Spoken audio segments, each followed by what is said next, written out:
Tuleo kushikwa lodwa. Tuleo kushikwa lodwa tukawekwa ndani. Nyinyi wote kuni mzima ama wewe? Ma directors ndio ile body wale kuwekwa ndani. Mimi kama mimi naweza sema kwanza sikuaga muigizaji kwanza. Huko kuanga. Hapana, sikuaga muigizaji. Mimi nilikuaga nacheza football. Mpira tena? Mimi nilikuwa nacheza football. Hata si ndo watu ambao tulifunguaga Kakuma United 2014 hata tukaenda Eldoret unaona. Hiyo ndio ilikuwa talent yangu kabisa na nilikuwa najulikana kupitia football. Nilikuwa nacheza namba ngapi? Namba 6. Nilikuwa nacheza 7 na 11. Unajua mimi kwa sababu najua kazi yangu. Kidoshaamua kufahamu. Naona tu ni kawaida. Lakini kuna vile naumiaga, unaona. Na unajua wale watu ni venye wanakosa uelewa ya uigizaji ni nini.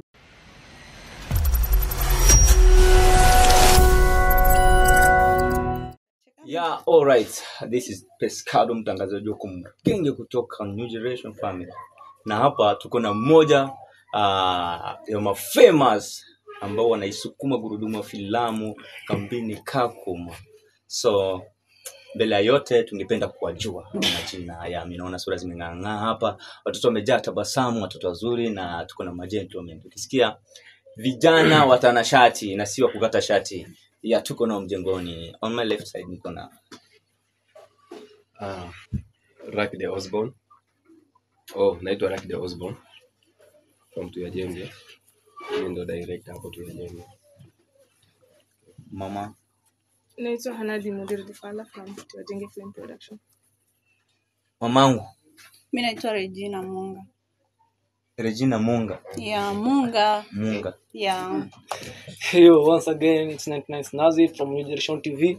Na leo hii tuko ndani ya mjengo. As you can see manze, tuko na ma big boys pia na madem mali safi sana. So bro, sijui unaitwa nani, tukufahamu kutoka na hapo. Kwa majina naitwa Classic, aka King Classic, from Tuyajenge as a director of photography. So I think now we are okay. So we can start. First of all, like watu wa Tuyajenge ama like Mr. Mkurugenzi. Wewe ndio mheshimiwa sana, si ndio? Sisi sote ni waheshimiwa. So ndio ile kichwa gari. So like tunataka like tell us more about your Tuyajenge groups. So like tunataka kupata more details kwa ufupi tu kidogo. Tunataka kufahamu zaidi sana about Tuyajenge. Yeah. Okay. So unaweza mweke yako mic. Ama tuweke tu hapa hivi chini. Tupange sauti na chini. Yeah. Sawa, sisi Tuyajenge ni kundi la filamu. Yeah. Ambao tunajishughulisha na mambo ya film production. Yes. Hiyo ndio kazi ambayo tunaifanya. Na tuna filamu nyingi sana ambazo tumeproduce. Nafikiri ziko mtandaoni, watu wanaziona. Na tunaendelea kusukuma gurudumu kama kawaida. Yes, na Tuyajenge mlistart lini kuanza hiyo project zenu? Tuyajenge tulianza mwaka jana 2024. Mwezi wa 4 ndo tulianza project ya kwanza, lakini kwanza harakati zetu tulianza February kwenda March. Lakini ilifika April kabisa ndo tukaanza project ya kwanza. Yes. Okay. Sawa. Yep. Ya Pescado mnizoe bwana. Unajua msikia baridi. Changamuke. Unafaa mimi mbona changamuka because this is ni podcast lingine. Hata yenyewe kuna warembo na mnanyamanza. Okay, sawa. So mulianza ilikuwa last year, si ndio? So mulianza na project gani? Niyo Kalume ama kuna nyingine yenye mulianza na? Tulianza na Kalume. Okay. Kalume niliona pale baba unatamba nini raki pale na watoto wazuri nini unahangaika sana. So habla watoto wazuri bana.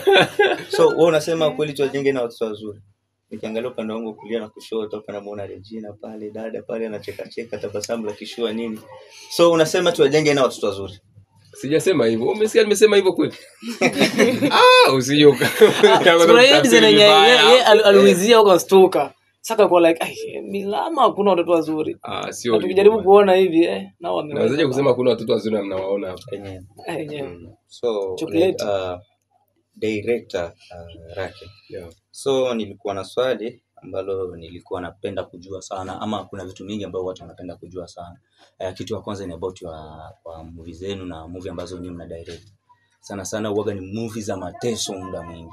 So mliamua nini kujikita kwenye movie za mateso, ama mlisikia nini mpaka mkaanza kuona mteseke, ama ni shida zimewapiga tu hapa kambi mnasema wacha kwanza tuteseke kidogo na wa mafans wetu? Okay, sisi sio kwamba tuna base na movies za mateso peke yake, lakini tumekuja kuangalia zaidi sana katika jamii ambayo inatuzunguka, namaanisha kwamba ma community.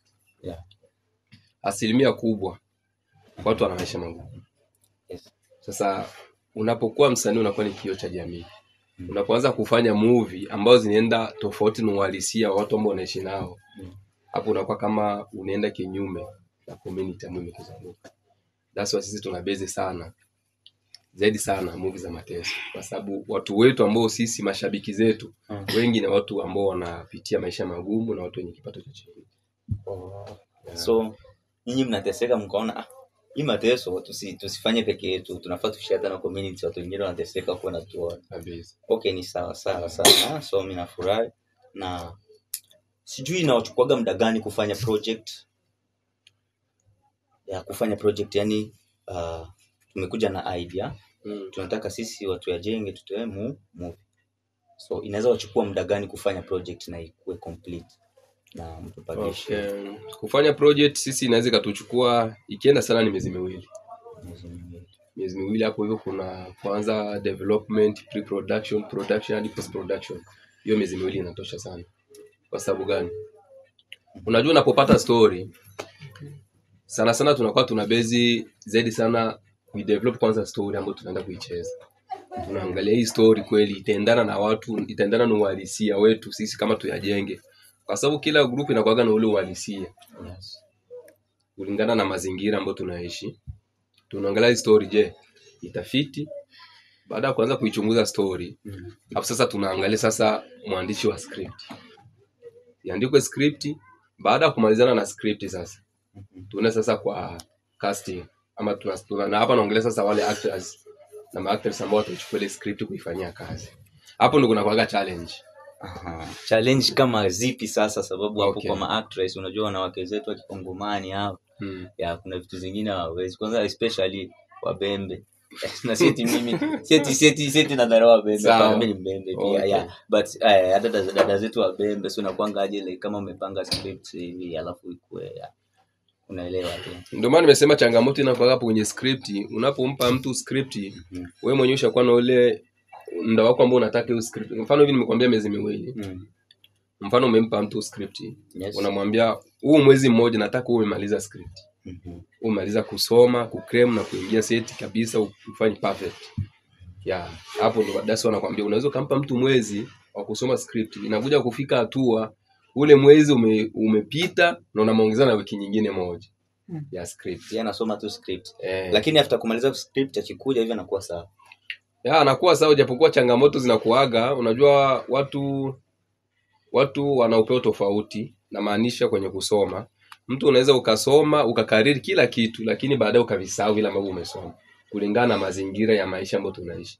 Mtu unasoma script unafikiria mambo mengine ya kimaisha, mara niende huku nifanye hivi familia na vitu vingine. Kwa hiyo pia unaweza kama umesoma script umekariri kila kitu lakini kuna mambo mengine unatakiwa unakumbushwa kwa sababu ya mazingira ambayo tunaishi. Sijui umenielewa? Hapo nimeshakuelewa director. So as director also I have one question also. Now since you guys may start mpaka mmefika hapa hivi kwa leo. Now I'm talking about mambo yenu ya movie, sawa? Ni challenges gani zenye mmeipitia? Hizo challenges mmeipitia since mwanzo mpaka mmefika hapa. Unajua si rahisi by the way, si rahisi. Hizi shida zimekuwa mingi bwana, heri tuache. Unajua kuna mmefika pale tunazalima hapa kama nyingine tuweke kama mja give up mpaka mmefika hapa, lazima kuna vitu mlipitia. Mimi kwa upande wangu sijui wengine wanaweza kaeleza. Kama mimi umeongea vizuri sana. Ndio tunafaa balance ndio. Shida zile ulipitia mpaka ukasema mimi kipaji hayo na mimi hapa kwa movie siwezi, acha njaribu kuweka kama ikuwe green, acha njaribu kilimo.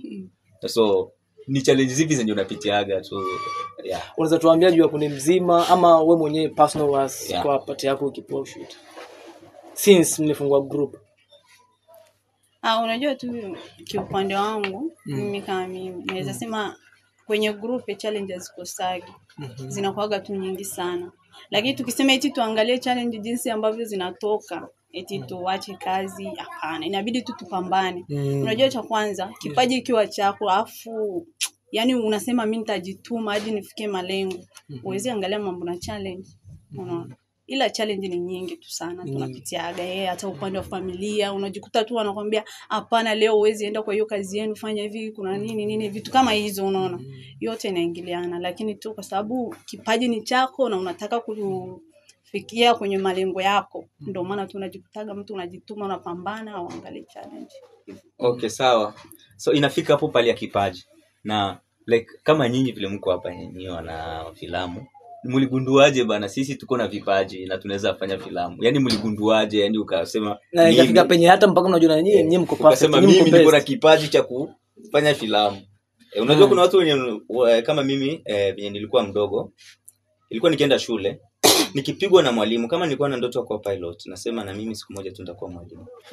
Kuja kuchapa mtoto wa huyu mwalimu alikuwa anaona nikienda kwa ball wakishani sub nasema mimi nitakuwa kocha. So nilikuwa na hiyo kuchange my dream juu nikiwa mdogo. Sasa kiupande wenu nyinyi mligundua lini tuko na vipaji vya kuact? Nyinyi watu ama mnaweza jibu tu one by one juu ni kama wanaangalia hivyo ni sawa. Mtu anaweza mzae hapa hivi. Kama tunaweza mzae. Ulijigundua lini mimi nafaa kuwa mcheza filamu? Ukajipata kwenye talanta. Okay, mimi si mchezaji wa filamu, maybe hujatengeneza. No wanatengeneza. Niliachaga acting kitambo sana because like nilikuja acting, unajua pia acting na hicho ni kipaji kingine na kina mambo mengi sana.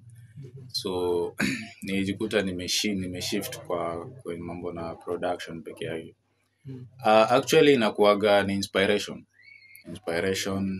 na wewe mwenyewe kwanza una feel like unajua once ukisha feel mwenyewe kwamba I can able to do this, hiyo ni lazima utakifanyia yani kama unajua hapa kuna dhahabu, yani utahakikisha kabisa hata kama haijalishi nini nizifikie. So ukishakuwa inspired na ukishakuwa na ile like unataka kujua, obviously lazima na hapo sasa ndio njia utajua kwamba I'm talented on this thing. Na wale mtu ukishaanza kugusa hicho kitu na ukaona kabisa hichi kitu na mtu akakuappreciate kwamba kwa saizi unaweza kufanya hivi, ukifika stage fulani unaweza kuwa sasa unaona kumbe sasa I'm talented on this one. So lazima utapush utanani na utajikuta like you are go on.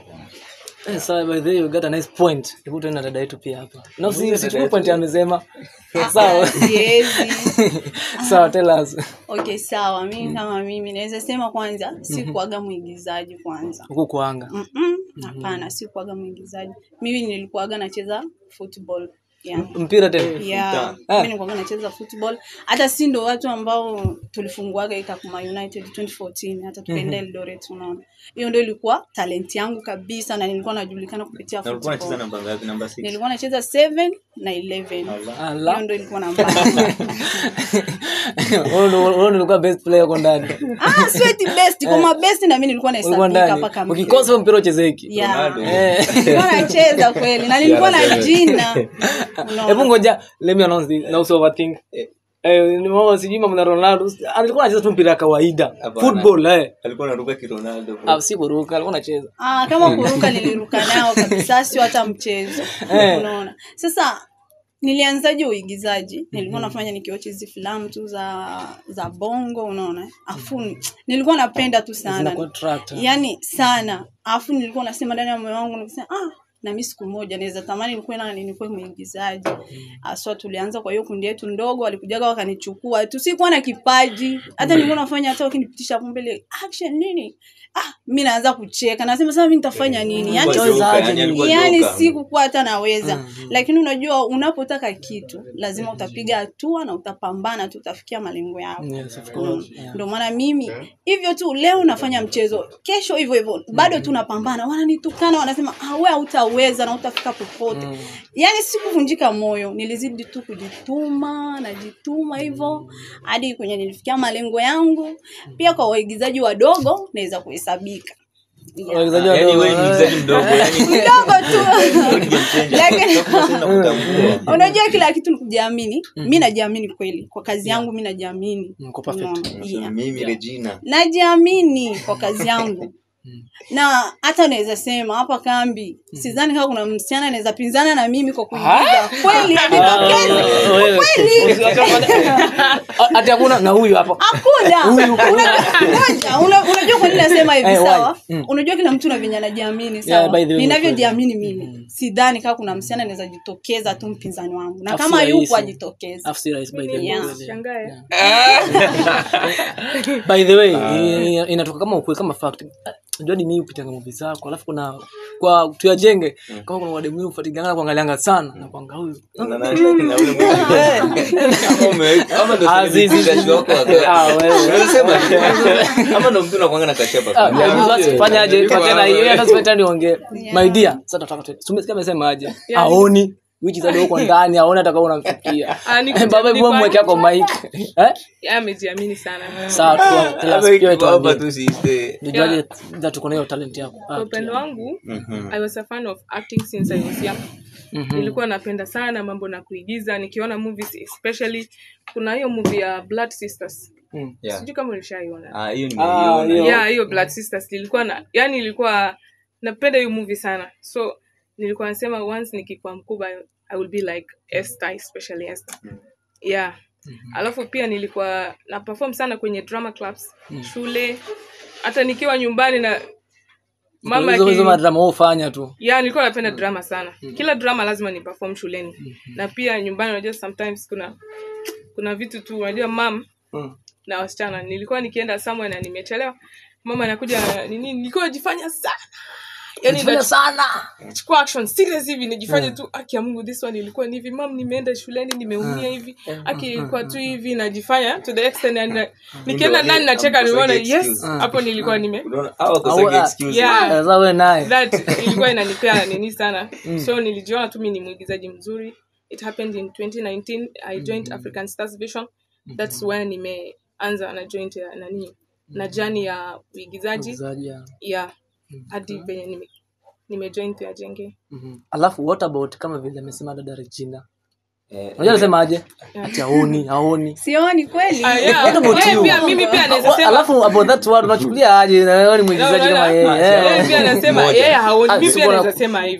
Kila mtu upo ngani script yake. Anasema kila mtu anasema sioni. No, usiseme tunaweza sema tuambie. Yeye alisema haoni. Wewe acha kusema. No, she's perfect on her parts and I'm also perfect on mine. So yeye venye anajiaminia kuna venye mimi pia najiaminia on my parts I'm perfect also. Unajua wewe unashinda na wewe hakuna siku unaweza kuwa huyo. Ni kwa sababu nani atakubali kuwa wa chini. Nani atakubali kuna si ndio? To clarify on that mtu kuweza ku perfect kwa kitu fulani inatokana na maybe a character yenye mtu amepewa. So unajikutanga kwamba character ya mtu akipewa anaitendea haki something zizo sahihi. Yaani ile yenye hata director hata mwenyewe hawezi fikiria hata mara mbili tu iko tu sawa. So mtu akiwa perfect on like kwa character ya kwanza, pili, ya tatu, ya nne, so unajikuta ndio demo ana participate sana ndio demo. Though pia watu wanazidiana. Watu wanazidiana na wote ina different character. So pia kuna character zake pia wanakuwa vizuri, pia kuna character zingine pia yanakuwa vizuri sana. So unajikuta sasa hata tusema tubadilishe kuna vile kuna utofauti kuanza kwa utofauti fulani kwa njia moja ama nyingine, but wote wako sawa kulingana na character, any character wanapewa na wana perfect sana. Alafu tuko na director yake. Labda nani anaweza kutueleza like hawezi kuosa kutueleza ilikuwa gaaje yani. Kwanza wewe unamwamza masikitiko movies zao unaona sijui ndio anapushwa sijui na chistiwa ungekuwa kwetu tungemuita masumbuko. wanasumbua, unaona wasumbua tumete mateso. So unaweza tuambia. So tuambie basi Mr. Director. Sawa, kwa upande wangu mimi naweza nikasema kwamba nilijikuta tu nimekuwa mwigizaji wa sababu ya kuwatch movie pia. Nilikuwa nafuatilia sana movie zile za zamani, zile za kina Msiuka, zile za kina Shumileta hizo. Ya nilikuwa nazifuatilia sana. Hapo kuna mtu ambaye nilikuwa nampenda sana, nilikuwa namkubali sana. Ray Kigosi. Nilikuwa napenda sana production zake yule jamaa. Alikuwa ni mtu ambaye alikuwa ananinspire sana. Lakini baada ya hapo mimi mwenyewe sasa nikaja kusema anyway, itabidi na mimi niingie kwenye tasnia. Yani nikajikuta na mimi nimeingia kwenye industry, kaanza kufanya mazoezi huko mashuleni kiwa mdogo hivyo. Mpaka mwisho wa siku nikaja kujikuta niko hapa nilipo. Yani kwa mimi na safari yangu ambayo nimeipitia kabisa, ambayo ina changamoto zake. Sasa nakumbuka movie ya kwanza mimi kucheza, tena nilikuwa napita tu. Jamaa ilikuwa ndani ya Tuyajenge ama? Hapa. Ilikuwa group nyingine huko. Ilikuwa group nyingine huko Mahomu huko. Nilikuwa zangu napita, jamaa kaniambia, "Oya, nishakuona kwenye sehemu fulani hivi unafanya mazoezi, njoo tusaidie hapa hivi." Hivyo tu. Nikawekwa getini pale. Nilikuwa napita hata sijasoma script sina chochote.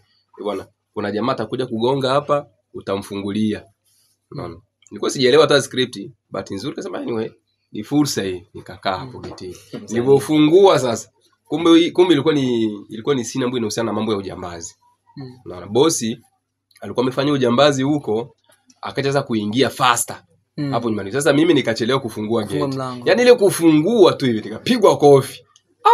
Ilikuwa kofi ile serious kweli. Sasa shino nilikuwa nimeitiwa hii.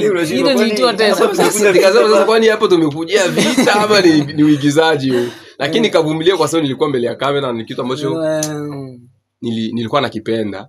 Nikavumilia tu, lakini nikawa nasema kimomoni hii kofi imeniingia kweli.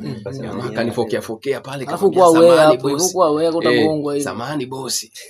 Kaingia ndani huko. Tangu siku hiyo nikasema anyway, acha na mimi nijaribu kitu. Ndio nikaanza taratibu mpaka nilipofika hapa Kakuma. Nikawa mwigizaji. Alafu watu wakabatiza jina ya Kalume. Unajua kuna watu wengine wakikuona wanakuita Kalume. Ni kweli watu walinibatiza hilo jina. Na baadaye ilitokana na nini hiyo that name? Hilo jina lilitokana na movie ya Kalume. Unajua kuna jina zingine zinakuwa zina represent mashida, unacheki. Mashida. Jina kama vile Kalume shule. Kwani Kalume ina represent shida? Mbona hata sioni kama inafanana na shida? Hapo serious. Anyway, I don't know. Kwa hiyo Kalume inamaanisha shida? Kwa hiyo kwa hiyo labda kwa hiyo movie ilichezwa sasa ikaonekana huyu jamaa. Unashinda sasa tunashinda Kalume naye anaweza kuwa nini? Kalume naye. Ni jina tu ambalo lilikuwa la main character. Pia Kalume ni jina la dawa. Jina la dawa? Dawa gani? Inaweza kuwa. By the way kuna dawa nyingine inatoka Kalume. Kalume ni kitu gani? Itakuwa basi. Kalume. Basi ndio Kalume itakuwa. Huko ndo kulitoka hilo jina. Ilikuwa ni jina la main character na ilikuwa ni movie ya kwanza ya Tuyajenge. Sasa tukapita nayo hivyo. Unajua siku zote ile movie ya kwanza ile ambayo imetrend sana ndio mtu anaitwa hilo jina. Nakumbuka kuna movie Kanumba alikuwa anaitwa Hans. Hata mtaani Hans. Ilikuwa ni movie ambayo yeye ilimtoaga akawa anaitwa Hans lakini mtu anakuaga na majina yake karudi. Asanteni sana watu wa Tuyajenge. So, alafu kuna ile watazamaji wanapendanga kujua yani maisha ya behind the camera. Yani wanasemaga sasa huyu tunamjuanga ni Hansi, Kanumba, nini Kalume. Pale tuna dada Regina na watu wengine. Sasa hao watu wanakuwa naishi aje? Wanajishughulisha na nini? Okay. Wanafanya nini na nini na nini? Labda apart from filamu, wanaweza kuwa muimbaji. So tunaweza uliza kwa jumla ama mtatibu tu moja kama vile tulianza. Kama mulumu naona you can answer na shida ya maisha yako yani nyuma ya kamera. Mrembo usianze. Mimi nianze. Anza tu na wewe. Maisha yangu ya nyumbani. I'm a single mother of 2 kids. Single mother of 2 kids? Yeah, I have 2 kids. Okay. And I'm also working. I'm a facilitator and a center admin at the same time. Nimemaliza tu secondary school, not going to university or college. No. And that's all I do. Best. Okay. Facilitator. That's why mimi hiki Kizungu na natoka wapi? Kwani udada kwa shule hiki Kizungu ni ile inaenda shule. amemeza mzungu. Nasema huyu dada kwani alikuja amekunywa pombe. Unajua ukikunywa pombe Lakini- unaongea kizungu. mimi naye Ukinywa pombe unaongea kizungu. Baya baya. mimi Ah, naye lakini ni ukweli by the way. Mtu Eh, akikunywa kwa hiyo anaongeaga tu. umekunywa. So- Nipende basi na mimi Hadi kidogo. nilishika kwanza Hapa kesi naweza nimeshika. lakini mimi nilikuwa nimeona aje alikuwa mtoto naye sio mzuri sana hiyo. Ushaanza kumpenda. No, not all about kumpenda. Niliona tu naye huyu naye si wa hapa. Kasema Sasa mtoto huyu. Sasa tuangalie. Na yenyewe kizungu imejaa kwa Ndio mdomo. hapa. So bwana. dada Esther tuambie tena pia wewe.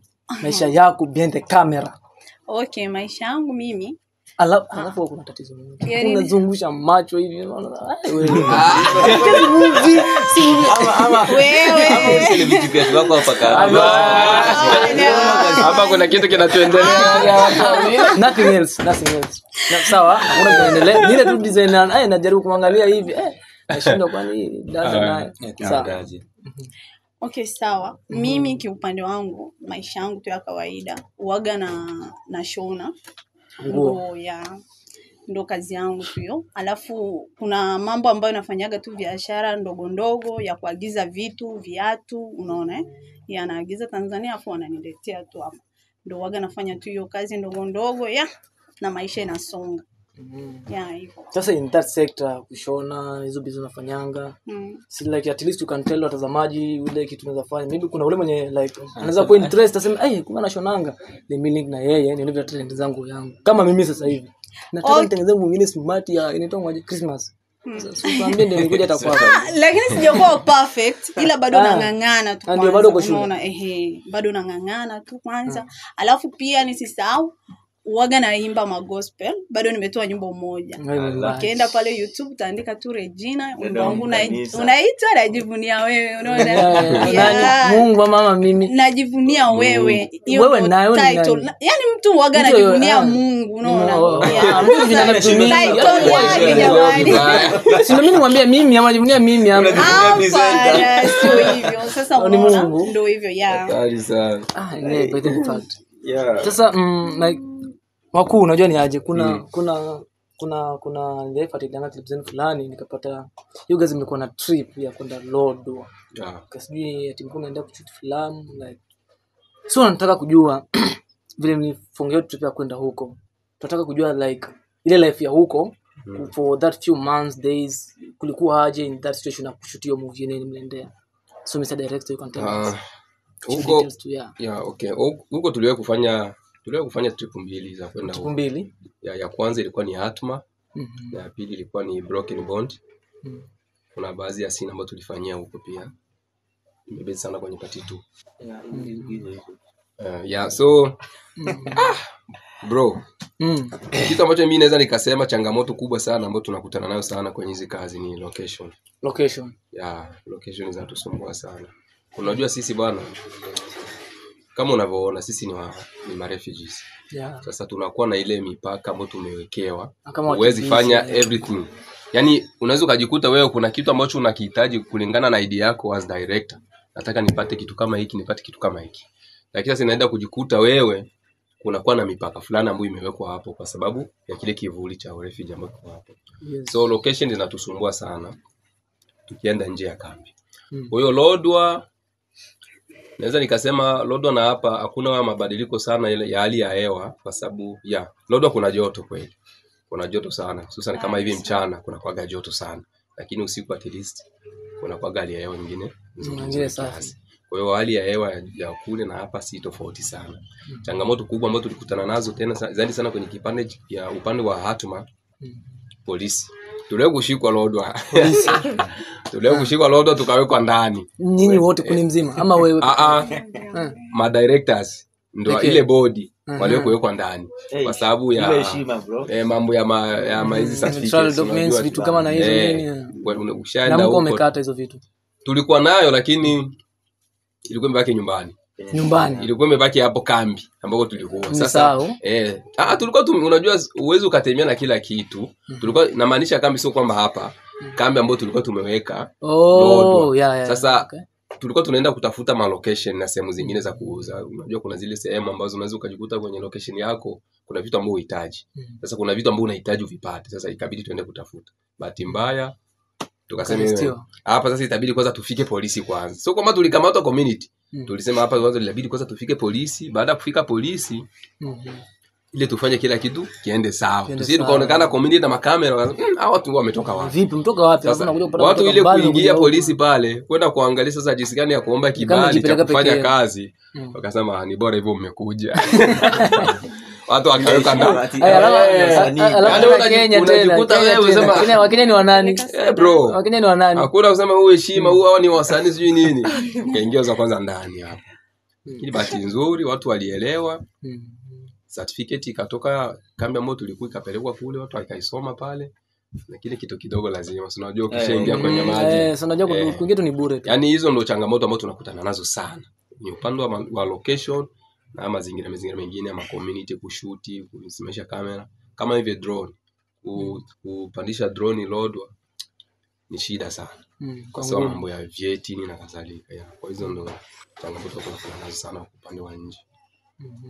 Yeah. Alafu kuna watu wengi wanadhani like uigizaji ni rahisi. Ushaona? Uigizaji ni rahisi. Labda mnaweza mkamwambia watu ambao udhani kama kuigiza ni rahisi.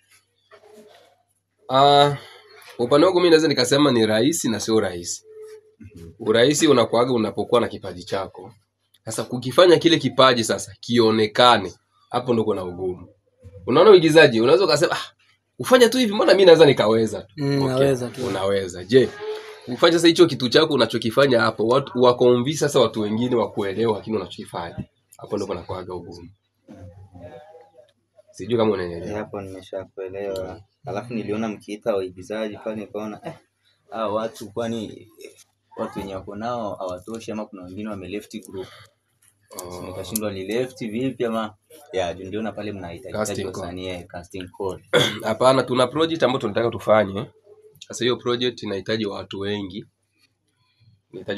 Sasa tukasema tufanye casting call ili tupate baadhi ya character ambazo tunataka tufanye na hiyo project. Sasa wale watu ambao mnawaita wanalipa kujiunga na nyinyi ama pia nyinyi mtawalipa kujiunga? Sisi kusema kweli nikwambie kitu kimoja, sisi tuyajenge. Ukipata fursa ya kwenda kujiunga tuyajenge ni for free. Kujiunga ni free kabisa. Lakini sasa unapofanya kazi na tuyajenge sasa ndio unakuwa unapata ile sabuni. Kama inakuwa kama motivation. Kwa sababu ni watu ambao tumekuja kuinua kwanza vipaji. Kuna sabuni. Kwa hiyo kuna wengine wanapenda kufanyia pesa, kuna sabuni ipo, unaipata sabuni kidogo hiyo. Na hii imesha category bro. Lakini hapo mliokoa sana. Unajua hii category si nzuri. Kama kuna kipaji alafu nalala ni kweli. Ile influence watu wengine ndio wacheza wakubwa wana filamu. At least na mimi kwa join wao sio kuna sabuni. Watu wa join, watu wakaribie tu. Wanapata hiyo sabuni kidogo hiyo ambao watu wakitaka kujoin ni ile njia email ama wanaweza kupata pale nyingine tofauti. Kutaka kujoin unaandika email ama unaweza ukatuma message kwenye namba ambayo imewekwa pale. Kuna namba ambayo imewekwa pale. Kuna email na unajua hata mimi nakuanga na ndoto za kuwa msanii, sema tu ndio. Msanii gani wa kuigiza ama wa kuimba? Kuigiza. Karibu sana. Si join sasa wao. Karibu sana. Lakini mkiniona hivi mimi nakaa kuigiza sehemu gani kweli? Wewe. Si wewe mimi nafaa kuwekwa sehemu gani kabisa? Mvuta bangi. Yaani ameshakuchagulia karakta yako. Penye nafaa kuwa. Unapenda kuvaa ragged. Kwa sababu amevaa hizo. Na amefunga hiyo nini. Sasa bwana, yaani hizo hapo. Jambazi ndo amemaanisha yani kama jambazi. Lakini mimi nakuanga joka bwana. Mimi naweza cheka huko kwa sini waseme kwani huyu jambazi mdogo pale. Comedian. So by the like also tena niko na swali. Nataka tujuze. Kuna hii design fulani yenye kuna movie fulani mnaenda kushutia hapo hivyo Lodo. Sasa nikapitana clip zenu. Ama kwanza nataka kujua about our sisters, madada zetu ama tuseme madada zangu. Madada. Alafu nyinyi according your families wanachukulia aje nyinyi kwa hizi talanta zenze nyinyi mnafuatilia? Ndio unajua aje huko hivi as African society traditional kuna watu wengine inakuwa ngumu sana kupata msichana anacheza movie. Alafu inakuwa the worst thing is wewe bahati mbaya unakupata inafaa ku act in love. Sio sana pata saa familia yako anakuuliza shindo mtoto wetu nini. Sasa hizo vitu zote unakabiliana nazo aje kwa familia yako? Ndio si rahisi familia za watu wengine. According to my side, nisema tu mamangu si mtu wa kufuatilia sana mambo na movies yenye mimi nafanya. but changamoto inakujanga pale kwa jamii. Aswa wasudi wanakuwa na ile negativity kwa akili. Ukiwa msanii na wewe ni mwanamke, wanakuona wewe ni malaya. Especially tuseme kwa Hatima, sehemu nimecheza mimi. Umecheza sehemu gani? Totally bad. Wow, bad. Nilicheza chini. Ilikuwa tu sio mbaya vile kwa wasanii. Kitu kawaida tu. Ni kawaida, according to us ni kawaida. But kuna wamama tu fulani wanaweza kuambia huyu alicheza akiwa club, alicheza akiwa swimming. I see that was not okay. Wanachukulia ni maisha kawaida. Wanaona ni vibaya. But one thing I'm grateful about is my parent, she's ako tu sawa. Like na nyinyi mnakuwa najisikiaje like kama ile movie ya Anita ya pale tuliona Nkomaende alifanya yake pale like sisi tulikuwa tujua amefanya nini.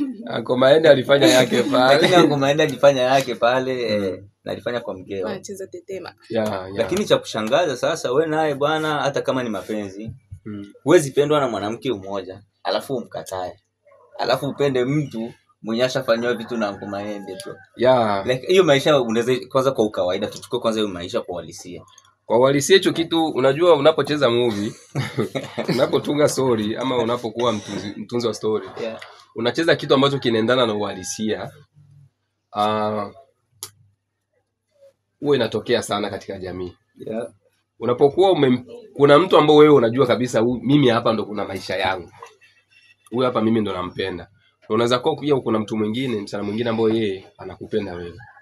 Hiyo imaanishe kwamba wewe kwa sababu imekuja kutokea yule ambaye umempenda amepata challenge ama amekutana na changamoto zote zile za maisha, waachane naye uende umpende yule mwingine. Lakini Gen Z ndio maana sasa sisi tunataka tuvunje hiyo akili ya Gen Z. Yaani watu wengine wajua kumbe inawezekana. Kwa sababu unaweza kuwa una mke wako sasa hivi hapa amepata matatizo. Uweze ukamwacha kwa sababu kuna msana mwingine ambaye yeye alikuwa anakupenda. Lakini unaweza kuwa naye bado. Unaweza kuwa naye unaweza mdate but you have a wife. Hapo tayari una cheat. Unaona kwani kuchiti. Kuchiti. Sio vizuri. Umeoa.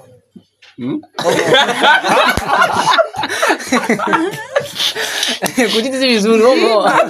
Kuchiti sio vizuri. Umeoa? Kwa sababu unapochiti yule mwanamke wako anakuwa ajisikii vizuri. Mfano unacheza tu chini. Sawa, unaweza ukacheza chini. Lakini sasa ikija kugundulika hapo sasa ndo najua vile nitaongea na yeye. Sababu kama Gen Z sana najua tutapanga mambo mengine hapo. Nishiko kwanza kama hajashikwa hivi. Mimi ni nani? Yaani kweli mnachokiongea kabisa ni sawa. Like iletaji shida unasema like vile venye watu walichukulia huko ni jibako kwa filamu ndio itakuwa tu walikwa. Unasema una kwangu. Kwa ajili ya mimi naweza nikasema kwa upande wa hapo kabisa naweza nikasema kwa kuongelea zaidi sana madada zetu wanakutana hizo challenge sana. Alafu wakipatana na mashabiki zao mtandaoni nasema wewe dada ndikonaga bana ile movie kweli unikera sana. Lakini kama ile huyu ndo Kalume una dada ndo alikuwa kwangu ile place huyu. Alafu nataka kwa public. Unajua katika community zetu inakuwa ni ngumu sana kumuelewesha mtu kwamba pale alikuwa anafanya acting. Watu wanakuwa wanachukulia ni serious. Yaani ni kitu ambacho umekifanya. Sasa mpaka uanze kumconvince mtu aelewe kwamba ile ni acting, inakuwa kuna kaugumu fulani. Lakini kuna wengine ambao washakuwa ni waelewa wanaigiza. Sasa dada, tell us about wewe familia inakuchukulia aje kwa talanta yako ya movie. Ndio kwanza wewe kuna participate zanga hapo Lodwa. Nilikuwa place fulani nilionanga hivi. Sijui alafu macho yake hivi sijui ilikuwa like sijui alikuwa anakatio ama sijui ndio mwanaume alifanya aje sasa kabidi aende sijui akonvince mwanaume ama sijui ilikuwa mambo gani nikaona like very romantic pale nikashindwa hata ndio hiyo place kama 3 times hivi niangalie vizuri sasa unapata kama kitu kama na hiyo alafu unapata familia yako pale vile wanapitia vitu kama hizo zako alafu wanamchallenge wanakuchukulia aje ama wanakuambia nini kwanza mkiwa na wazazi wako hapo unatokanga tu hapo mzee. Hiyo pati kupata ukiwa na wote na wazazi. Hapo sana unatokanga. Si unajua tu nataka kufika. Hapo unatokanga tu mfunga macho. Hapana, cha kwanza mimi naweza sema sijawahi kuwatch nao filamu yangu. Hujawahi. Sasa what about wao wakiota kama ujuku? Si wataona tu Ah, unajua mamangu cha kwanza anaelewa, unaona. Kitambo ndo alikuwa gana nikataza. Nini? Unajua kwanza kabila yetu sisi kama Wabembe, kitu cha kwanza wanachukuliaga msichana akiwa mwigizaji ni malaya. Alafu ameshindikana, unaona. Kumbi wanaongeaga vitu ambavyo havipo, unaona. Unajikuta nikipita tu mimi mwenyewe hadi saizi kuna wenye nasikiaga, ndo ule dada huyo, ndo ule mwigizaji, mtoto asharibika, mtoto hivi na hivi. Sasa unasema ni aje tu. Sasa wewe unasikiaga aje like kama ikiwa naambiwa hivi? Unajua mimi kwa sababu najua kazi yangu. Nikidosha kufahamu. Naona tu ni kawaida. Lakini kuna vile naumiaga, unaona. Na unajua wale watu ni venye wanakosa uelewa ya uigizaji ni nini, unaona. Ndio maana tu wanaongeaga vitu ambavyo hawajui. Ila kuwa mwigizaji sio eti ndio unakuwa malaya. Kwa sababu hata wazazi wangu kuna wengine wanafutaga hadi wazazi wangu wanasema mtoto wako umemwacha vibaya hadi anakuwa mwigizaji. Una venye wanamkisikisi. Hivi vitu vingi. Uko si rahisi. Si rahisi kuamini. Mimi niseme tu. Sasa kama tuishona umekisiwa unataka tuambie nini tena? Unaniambia nini?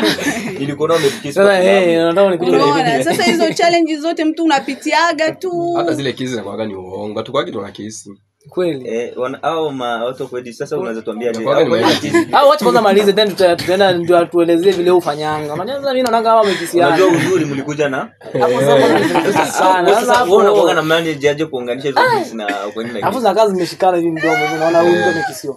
Unaona huyu mtu kabisa hapa sasa bako. Japokuwa sababu tutamalizia tuone kila kitu. Hapana, sio kweli. Hapana, unajua movie kwanza ni kitu chenye sio reality. Naona hiyo ni kitu ambayo sio reality. Hata ukiangalia hata kwa wazungu. Okay. Sio reality. Kuna hizo zote ama kuna parts zingine. Juu unajua movie zinaelimisha by the way. Yeah. Zinaelimisha. So ukisema tena sio reality na kwa like kusema kweli kwa movie zetu hapa kambi. Ukiangalia kwa sheria na nini kuna venye tuko limited. Sawa. Alafu kwa hapa kambi mostly ukitaka kuproduce movie lazima uproduce movie yenye kwanza inaelimisha na yenye iko kile yenye inaweza ikaangaliwa na kila mtu natinda zote mama baba. So ukisema tuanze kuchukua zile criteria kabisa za movie tutafukuzwa kwa sababu unajua kama issue za kiss kwenye hizo romantic scenes place kwenye maybe outside the camp obviously hiyo wanafanya like now wanaelewa but hapa huwezi tengeneza vitu kama hizo because unakuja wazazi wengi wanaweza wakapiga marufuku wengine wakaandamana about those things. Nimesema sio reality because kwa mazingira yenye tunaishi nayo haituruhusu kufanya hivyo which kwenye film ni kawaida sana but kwa mazingira yenye tuko ama haituruhusu. So tunakuja kuitengeneza in a way that inaonekana reality but si reality. No, yeah, kama kwenye scene za kubakwa, kwenye scene za like scene kwenye kissing na nini tu kama hizo. Yeah. So unatengenezaje? Hapo useme like nimepasi na dada fulani ndio mkisi. Nafanya aje? Nitakuwa tu niko hivi hapo nakuja naunganisha. Ama inabidi tukue ina action that tunajaribu kukisiana then tunaishia hapo. Niendelezo. Okay, ina depend na story ama na vile ilikuwa ina hiyo scene is all about. Kama ni scene yenye inasema like kiss zikutane which means watakiss hapo kwenye set. But kama ni scene yenye wanasema watakiss but ikue ionekane in a different way, so hapo kuna venye naweza cheza kama mimi. Unacheza kama ni like niunganishe in a way that wali kiss but they kiss. Yeah. Oh, okay. So sawa. Lingana na muda hatuko marafiki na muda. Nafikiri sisi tulianza mapema. Na lazima tumalize mapema. So sijui ni ushauri gani mngependa kupea vijana ambao wana moyo wa kujituma kwa uigizaji na mashabiki wenu? Neno moja tu kwa mashabiki na watu ambao wanawasikiza. Sawa. Mimi naweza nikasema kwa watu ambao wana ndoto, kwa watu ambao wanahisi wakafanya kitu, waendelee kupambana. Kila mtu aendelee kupambana ndoto zake. Hapo namaanisha kila mtu kila anachokifanya. Kuna waimbaji wa muziki, kuna wakulima, kuna wachoraji. Yote yule ambaye anafanya sanaa ambayo inamlipa kwa upande wake. Hata kama haijaweza kumlipa sana kivile, endelee kuipambania, ni imani tu. Pamoja na mkono wa Mungu kila kitu itakuwa sawa. Na kwa upande wa mashabiki zetu, waendelee kutusupport. Waendelee kutusupport, wa subscribe channel yetu ya Tuyajenge Film Production. Naandika unaenda tu YouTube pale una search Tuyajenge Film Production. Ukishaandika tu Tuyajenge itakuja pale Film Production. Kuletea pale full, unaangalia pale kuna movie zetu, kuna Kalume season 1 na 2, kuna Hatma episode zote ziko pale, kuna Siri, kuna My Soul ni short film, kuna The Broken Bond na Anita. Anita my favorite. Anita mimi nimependa story yake sana. Sawa, zote ziko pale, una subscribe, unafanya kushare. Unajua anasemaga kizuri share na mwenzako. Okay, asanteni sana. So ulikuwa na mimi Pescado na nyinyi mmekuwa watu wa faida sana kwetu. So asanteni na karibuni tena, tukiwaalika mnafahamu kuja. Hamna shida, hapa si nyumbani. Hii si mara ya mwisho. So hiyo tumefungua milango, tutaangalia vile mashabiki wao utasema nini, labda kuna kitu nyinyi mtataka kujua, lazima tutawaita tena. Asanteni sana, mlikuwa nasi Pescado and 99 Snaz Mr. Outfits. Alafu msijali madada. Unajua unasema hata kunywa maziwa. Next time utakuja kupata hata ilikuwa ni chips. Utapata makachuru katakuwa hapo. Unaona tuna upgrade at least. Utapata kwa hapa. Kwa ajili yako tu. Lazima hii kitu tu tufanye kila mtu aridhike. At least tuna upgrade. So mnaweza mkasubscribe, like, share na kucomment. Vile vile msisahau kufuatilia Tuyajenge Films. Asanteni sana. Thank you.